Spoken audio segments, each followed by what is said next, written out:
Андан кийин негизи ушул риядан тазалануу бул аябай кыйын нерсе да, бул оңой нерсе эмес. Бардык нафстарга эмне ушул ар бир нафста шахваты бар. Ушул нерсени рияга түрткү боло турган.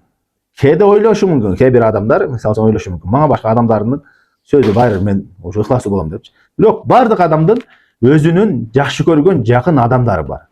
Досу болсун, бир таанышы болсун, тууганы болсун, башка болсун. Ошолордун көзүнө, мисалы башка адамдардын немеси кызыгы жок болушу мүмкүн. Ал мактаганы, сүйлөгөнүчү. Бирок көпчүлүк учурда ошо тааныган адамдардын алдында жакшы сөз уккусу келет, ошолордун мактоосун уккусу келет, ошолорго жакшы көрүнгүсү келет, жагынгысы келет да. Ар бир адамда бар мындай нерсе. Ошон үчүн бул оңой нерсе эмес, мындан кутулуш оңой нерсе эмес. Адам баласы ар дайым күрөшүп туруш керек, ар дайым эсеп кысап кылып туруш керек өзүнө. Бир амал кылганда ушул нерседе рия кылып койбодумбу деген эме менен эсеп кысап кылып туруш керек.